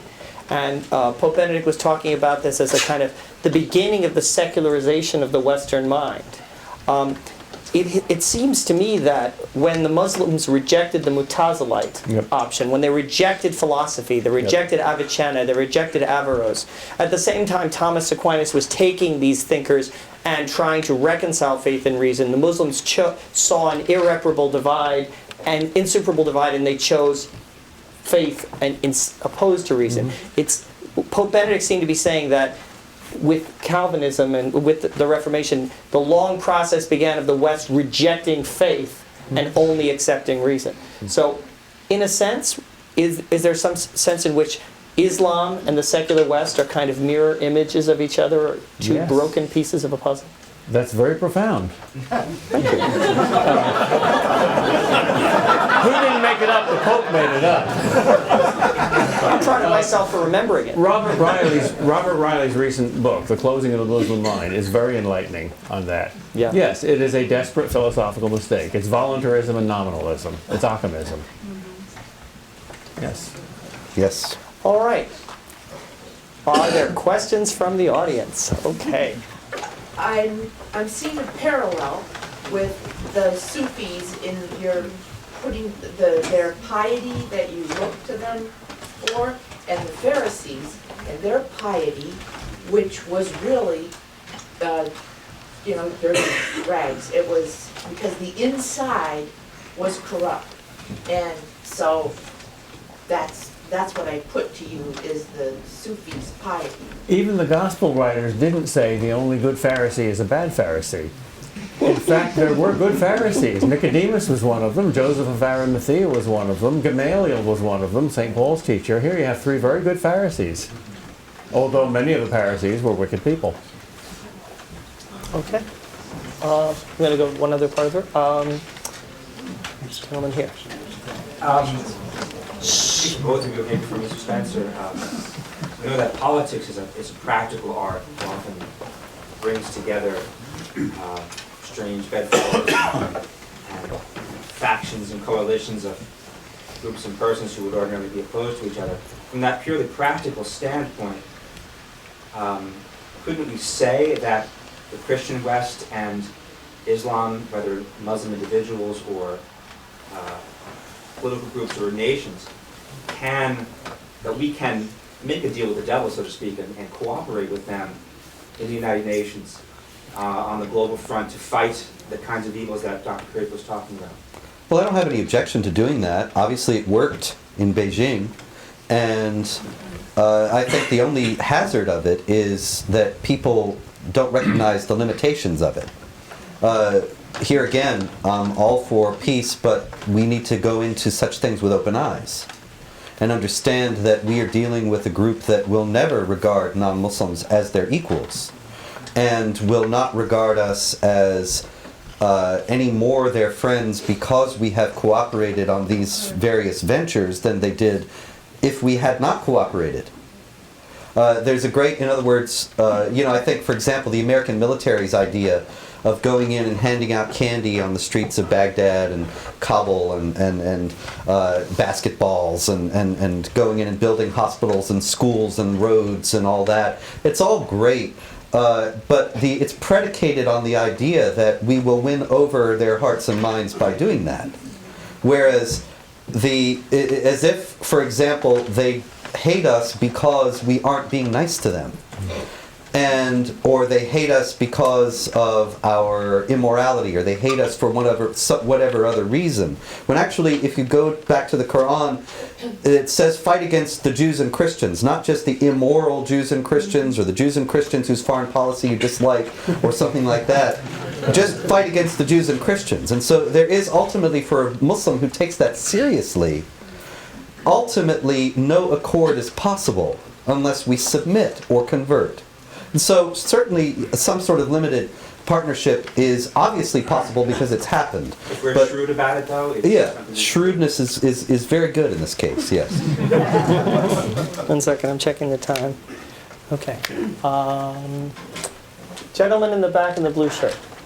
We oftentimes hear in the media when there's an event such as what took place at Christmas Day bomb or Fort Hood, that a Muslim has been radicalized to either one or both. What is it that radicalized them?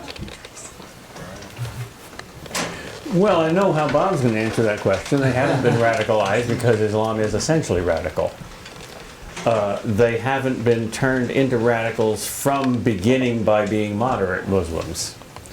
Rather, moderate Muslims probably began by being more radical Muslims and then softened their religion. And that's probably historically true. But we certainly can hope for a softening of Muslims.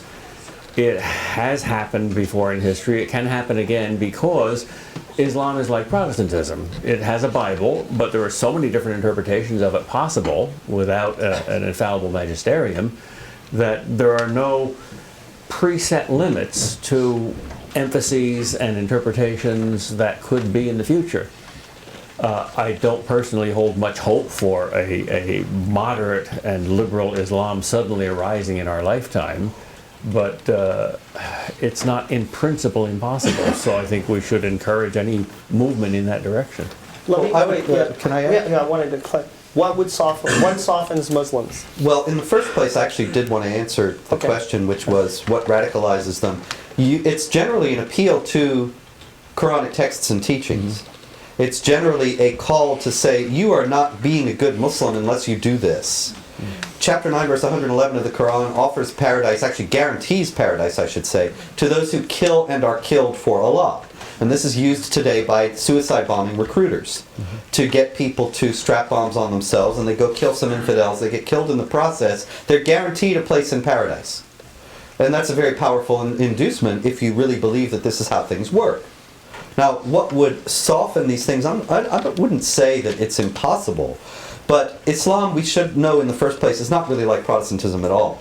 Protestantism, as far as I understand it, operates on the principle of the Bible alone is the authority. And so anybody can read it and come to a different view, because no book interprets itself. But in Islam, there are authorities. They're the ulama of various countries, the religious scholars of various countries who issue fatwa, which are rulings that are considered binding upon those within the jurisdiction. There are the schools of jurisprudence, the madhab. There are 9 of those rather. Incidentally, 8 of those 9 do admit to the utility of artificial contraception, and so that's something that they differ from the Catholic Church about. At least the teaching of the Catholic Church. The teaching authority of those schools of jurisprudence is considered to be binding upon the Muslims who adhere to one or the other of the schools. Although it's not a matter of conversion or some kind of rupture if one moves from one to the other. They're regionally distributed, and generally if you grow up in one area, then you interpret the Quran according to the teachings of these various schools. As I said before, there is no sect or school that doesn't teach the necessity to wage war against unbelievers and subjugate them. Could there arise some kind of Islam in the future that didn't teach that or actively rejected it? I suppose anything is possible, but it would have to come with a wholesale rejection of Quranic literalism. And that means, in other words, that they would be considered by traditional and mainstream Muslims to be bad Muslims. Right. They would have to be like Jesuits at Boston College. Exactly. Maybe the Jesuits can help soften up the Muslims. The gentleman back there. Yeah, but isn't the real problem the fact that Europe doesn't have enough of, they can't replace themselves, and the fact that Europe will probably end up being Muslim within 30 years, and that Germany will be totally Muslim within 50 years. Isn't that the real problem?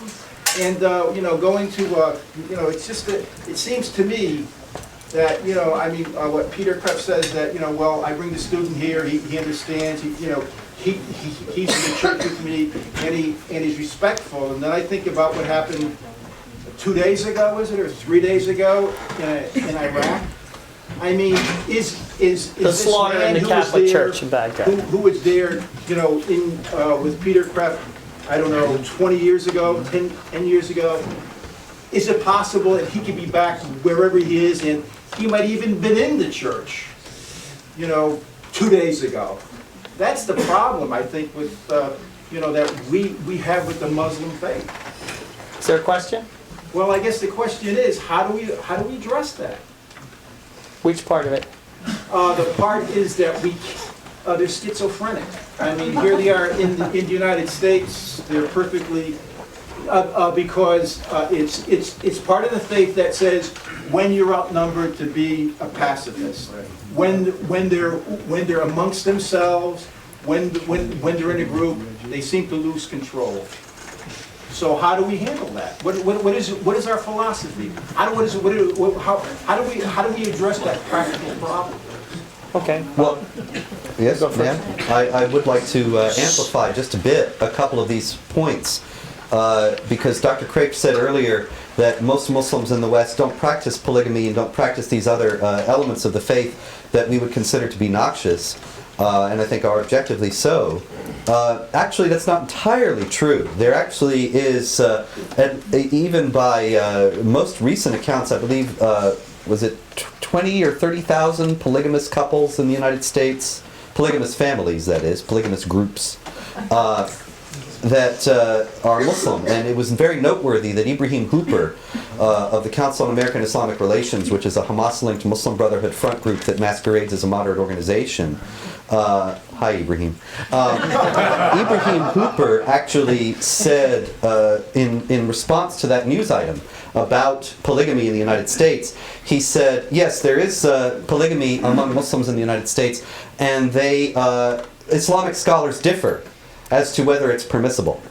Notice he didn't say anything about American law, making it illegal. Right. He didn't seem to care about that at all. It was only the Islamic scholars. And also, just today in Seattle, was it Seattle? No, San Diego, I'm sorry. One of those S cities out west. There was a cleric, an Islamic cleric, a preacher of nonviolence and tolerance, well regarded in his community, named Muhammad. I'm not making that up. And Muhammad was arrested today for aiding the jihad in Somalia. And so, yes, what are we to do about this now? Now that I have just made the question worse.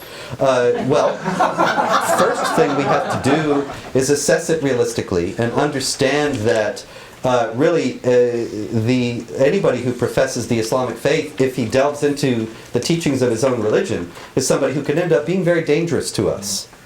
Now, that doesn't mean that people should be rounded up and put into camps or any of this nonsense, but we need to enforce our own laws about sedition and to formulate some sane immigration policies and recognize that this is an ideological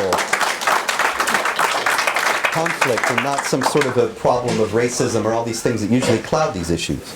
May I ask you a question? Certainly. Which do you think is worse in the eyes of God? Muslim polygamy or the fruit of the Enlightenment by which we say that a man can marry a man? Well, see, both of them. You know, it's very interesting that in your book, in Dr. Kreeft's book, he has a chapter about marriage and writes very movingly, as he can do so well, about the nature of marriage. And he has the Muslim expatiating upon the nature of marriage and the respect that a husband should have for his wife and the respect that a wife should have for her husband, and so on and so on. The interesting thing to note, however, is that that is not the concept of Islamic marriage at all. In Islamic marriage, the woman is essentially chattel, and actually the word for marriage in Islam is an obscenity in Arabic. I'm not making this up, but the theological term for marriage in Islam is a word that people don't say in polite company. And it's because it's really a very degraded idea. And so you ask me which one is worse. I think that both are deviations from the kind of mutual respect and mutual self-giving that the Catholic Church envisions as But marriage. doesn't the Quran also say that you may have 4 wives, but only if you can respect all of them and do justice to all of them? And shouldn't It we doesn't say therefore- respect all of them. It says you can have 4. I happen to have it right here. It says you can have 4 wives if you can treat them all equally. In other words, if you treat them all the same, if you're beastly to all of them, then you can have them. You could interpret it that way. It doesn't say anything about respect. Yes. First of all, I'd like to say that it's nice to be at a college to be able to have a debate on Islam where the faculty and the students are not outside shouting obscenities.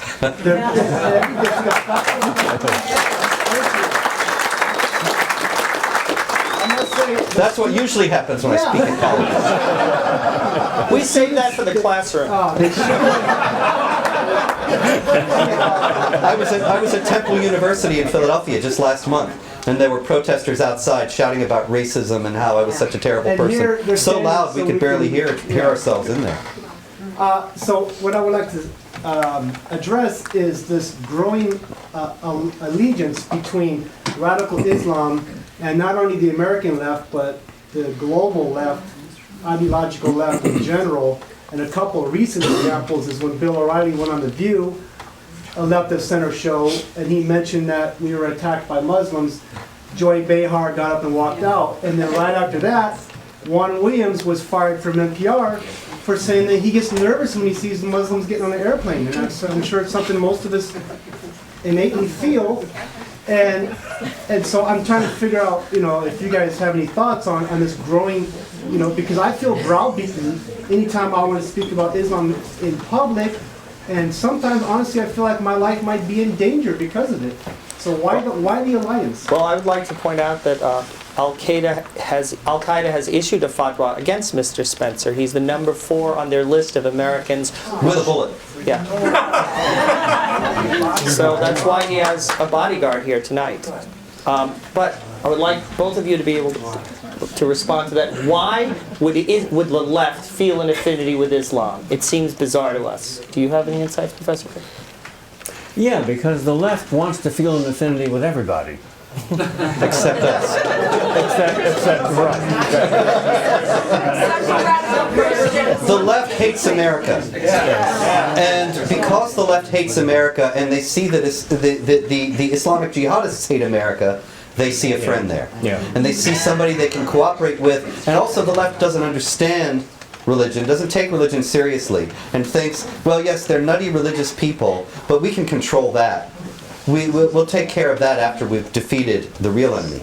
Dinesh D'Souza wrote a book called The Enemy Within. Yeah, one of the worst books I've ever read. One of the best books I've ever read. All right, you guys took it out now.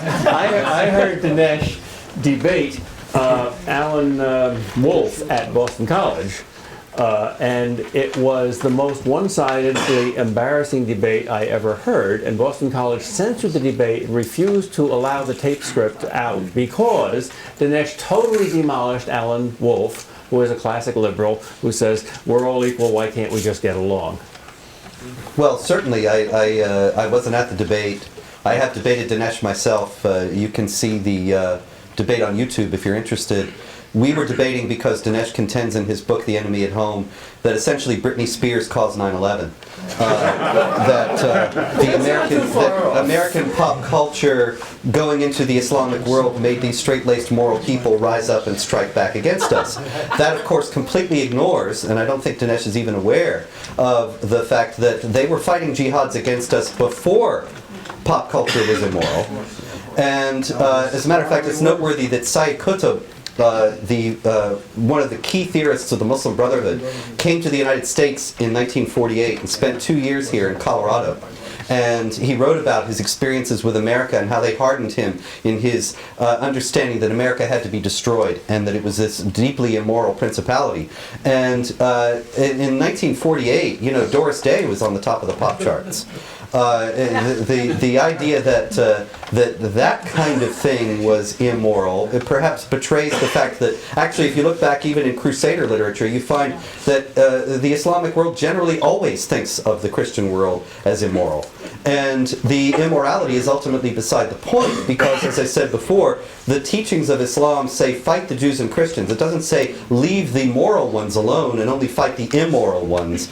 It says fight the Jews and Christians. Is the difference then between the Muslims and the Christians that during the Crusades, Muslims put chastity belts on their men and it said, make war, not love? I think that in Latin is the slogan of the college.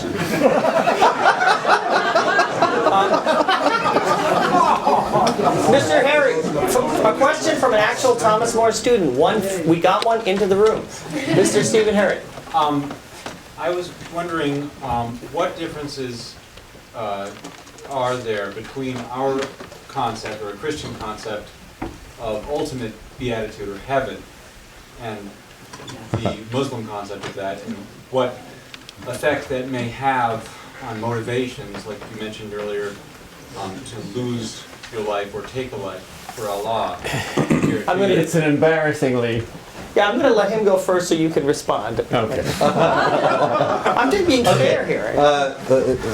Charles de Foucault, who of course is blessed now, is that right? In any case, Charles de Foucault lived in North Africa and was killed by jihadis there. But the point is that earlier in his life, before he dedicated himself to that kind of life in North Africa, he essentially was a libertine. And when he looked at the Islamic idea of paradise, and he first encountered Muslims and the Quranic teaching about paradise and the afterlife, he said, well, he had tasted those pleasures and he knew they were not the ultimate good and not the ultimate joy and ultimate happiness. And so he knew that Islam was not the true faith because he knew that the soul needed something else. But the Islamic vision of paradise is just as you may have already heard. It's essentially what you might expect a 14-year-old boy in Arabia to dream up as being the highest good. Lots of girls, lots of cool breezes, lots to drink. It's, you know, a pleasure palace. This is why they come to Boston College. You can start...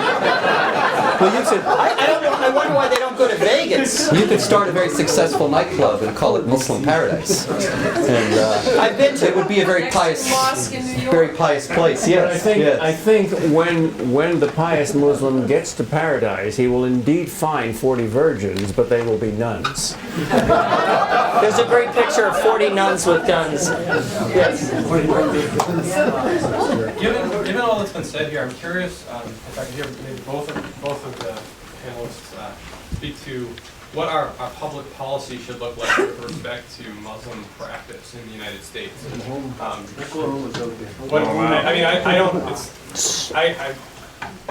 No question. Even-handed, equal rights, no privileges, nothing special. Here's American law. It is not specifically Muslim or anti-Muslim, Christian or anti-Christian. It's based on universal human rights. If they don't like it, too bad. Yeah. Because there was jokes about enforcing sedition laws, and then there was a joke about throwing people out of the country. I would support the right of Muslims to build a mosque or a Muslim center by 9/11. I would also support the right of an anti-Muslim Jewish organization to put a temple right next to it. In Saudi Arabia? I believe absolutely in human rights and the United States Constitution, and that Muslims should be accorded all those rights. That doesn't mean, however, that these supremacist initiatives, including the Triumphal Mosque at Ground Zero, should be allowed. That's not really a religious freedom issue at all. It's a question of whether a mosque like the Dome of the Rock built on the site of the Jewish temple, or like the Hagia Sophia converted from the grandest church in Christendom, should should be allowed to mark the victory of the Muslims on 9/11, which is how it will be understood in the Islamic world, but that's a side issue. What should we do in terms of public policy? Dr. Kreeft is right. Enforce our laws and not accord any special rights, which Muslims are pressing for today in all kinds of ways, to Muslims or anyone else. And if we did that, then a lot of this problem would be solved. There's also an example, I think, for us in how the MacArthur occupation government in Japan after World War II treated state Shinto. Shintoism was the militaristic fuel that fueled the Japanese war machine, the militaristic ideology. And after World War II, when MacArthur was in charge in Japan, he said Shintoism as an individual religious faith should not be interfered with at all. But Shintoism will have no place in the government or in making public policy with any preference to any other, with preference over any other group. Wasn't a major thrust of your argument that that Orthodox Muslim practice kind of encourages like this bad behavior? Yeah, and so what you have here is a situation where we have to understand that there are elements of Orthodox Muslim practice that Muslims are going to have to give up in the United States because they are not in accord with American law. And that is not something that is without precedent, and it is not something that's against the First Amendment. I look at Mormon polygamy, which has come up already. The United States government did not hesitate to outlaw polygamy, even though it was a religious tenet of the Church of Jesus Christ of Latter-day Saints. And this was considered to be something that was in the national interest. I don't think that's in the least incompatible with the First Amendment to understand that there are certain elements of Islam that Muslims must not practice in the United States because they are against the national interest and in contradiction with the freedoms guaranteed to us by the U.S. Constitution. All right. Mr. Doctor, from a Thomas More student who is joining the Israeli Army next year.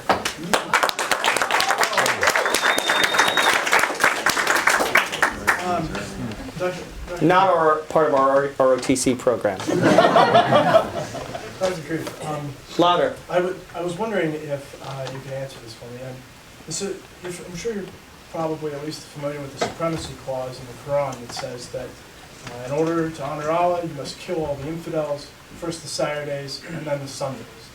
So how is it that you justify the statement that it would be easier to work with enlighteners than when their view is inherently, when the Muslim view is inherently contradictory and to Judeo-Christian values where the Enlightenment's view is not?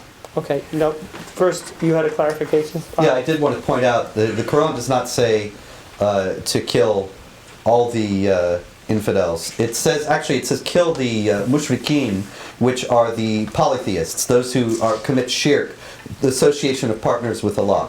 Usually, but not universally, Jews and Christians are not considered to be mushrikun. They are considered to be people of the book. And the people of the book have a third option. They don't have to be killed or converted. They can be subjugated as dhimmis.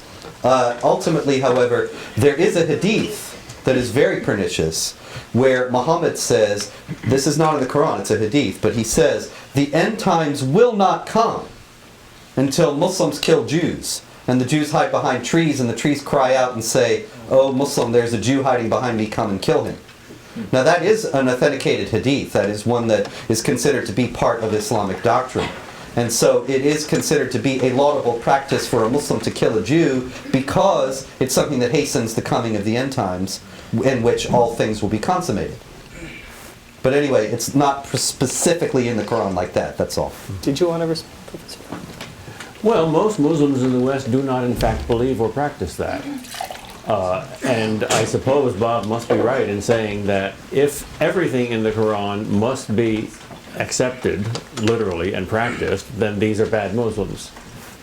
So in that sense, I would agree with him that the best Muslim is a bad Muslim. We have agreement. Now we're going to sing Kumbaya, which is our school fight song. No. I would like to thank you, and we're out of time. I would like to thank you all for coming and asking such intelligent questions and crowding in these potato famine coffin ship-like conditions for such a long time. Thank you very much, and thank you to the speakers.